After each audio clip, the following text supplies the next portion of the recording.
What is up? It's a Figure Hunter, and today we've got an interesting one. We're going to do a screen visibility review with Garmin's brand new Instinct 2X compared to Garmin's brand new Forerunner 265. And the screen technology could not be more different. So you have the 265 with Garmin's largest AMOLED screen at 1.4 inches, and you have the Garmin Instinct 2X with a 1.1 monochromatic screen. And there's two reasons I'm doing this video. So one, I am loving the Instinct 2X so far, and surprisingly, it's on the heels of just completing and doing the full review for the Garmin Forerunner 965, which has a totally opposite screen visibility, brightness, color, all those types things. And it's just, I'm a little bit baffled, like, am I seeing this correctly? Am I actually liking the 2X, even though it has a polar opposite, different screen technology? And so this review is actually just to sort of show what does it look like in day-to-day life. The second reason I'm doing it is that I have been up to this point unable to use an Instinct watch, Instinct Original or Instinct 2 Original, because the screen has seemed so dull and the contrast so dull. And I don't have terrible eyes, but I do use reading glasses at a low power of 1.25. And I just found all the previous Instinct watches illegible to me. And so this is just going to show you what they look like side by side in day-to-day life. And because I thought it'd be fun, it'd be interesting just to sort of see, am I seeing this correctly? Am I actually able to fully take advantage of the 2X screen because it's larger? It's got better contrast than the original Instinct 2, and it's got a brighter backlight than the original Instinct 2. And so am I seeing this? And so I just thought it'd be fun. So we're going to look at two basic sections. All of these are going to be about 1.5 to 2 feet away. So if you raised your wrist, if you have a watch in a regular distance, we're going to sort of see like that's the distance it's trying to capture, is what you would see if you look down at your watch from a regular vision standpoint. So the first section we're going to look at is just basic lighting. We're going to look at it in a regular bright room with the lights on. We're going to look at it in a sort of a slightly dim room. We're going to look at it in a darker room. And then we're going to look at it outside in sunlight. Now, the sunlight portion, I just realized I messed up because neither had their backlight come on, which is primarily important for the 265. So the sunlight portion is actually just going to be what you would see if the backlight wasn't illuminated on the 265 and you were in direct sunlight. So it's not quite a fair comparison. The second section we're going to look at is just basic situations. What would it be like to use the watch or to read information on the watch? So we're going to look at the morning report. We're going to look at a notification, the legibility of a notification. We're going to look at what it will look like scrolling through the widgets. We're going to look at what it would look like to look at data when in a workout, and then to look at the summary when out of a workout.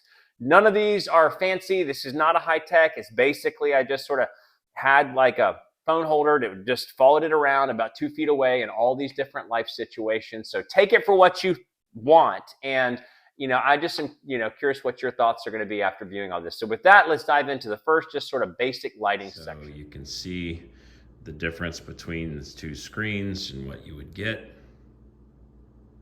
Okay, a little bit darker in medium lighting, what the screen differences and clarity you would have. Even a shade darker in how it would appear in a little bit darker setting.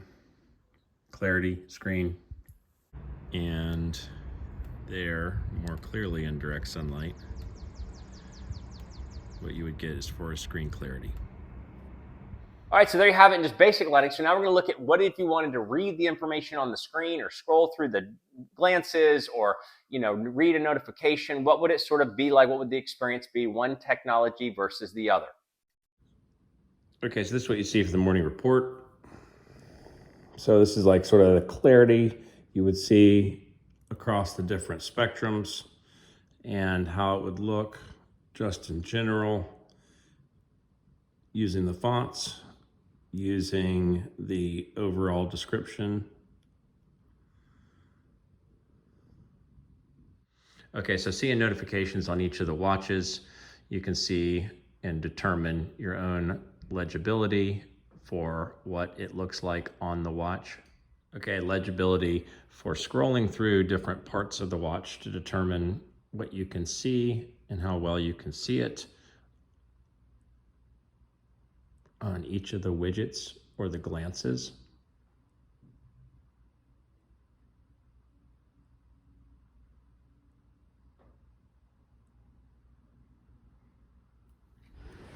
Okay, so this is what you see on the 2X. If you're looking at it from somewhat eye width, or eye distance, I should say, I just have a couple of basic screens, and that's the font size and the overall clarity of the fonts in the middle of the workout. The backlight is coming on for this.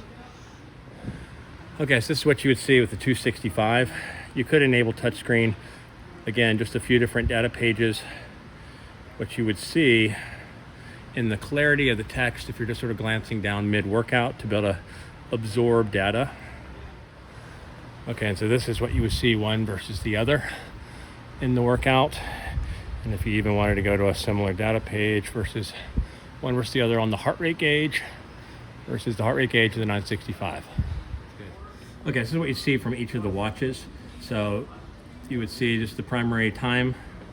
You do get a heart rate graph on the 965. You see immediately the training effect here, which would be further down on the 965. Same, both connect to a chest strap, so same gauge. Recovery time is the same. This is how they would look.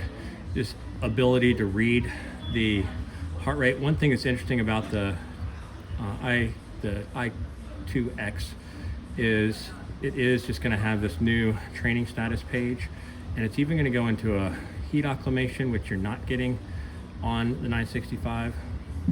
And then there's your heart rate zones, so you can see the difference of how it would look on the screen, one versus the other.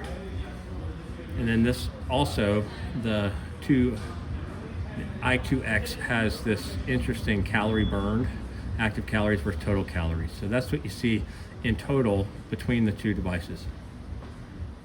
In summary, the Instinct 2X is actually surprisingly makes it not that bad to be able to use the information on the watch and still enjoy a big, rugged, sort of retro Casio G-Shock type style with all the content of the analytics on the wellness and the training side that Garmin offers. So the Instinct 2X screen tech has evolved so much over just the Instinct 2 not that long ago that it is actually so much better and more enjoyable to use because it's a bigger screen. It does have more contrast and it does have a better backlight, and all those three things come together. But what do you think?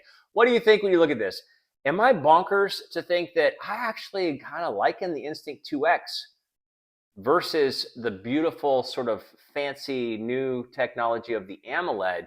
I don't know. It's just sort of appealing to the retro side of me. So stay tuned for the full Instinct 2X review coming out in the next week, as well as a number of other reviews down the line. If you like this video, please give it a thumbs up, and I'll see you in the next one. It's Vic, your Hunter.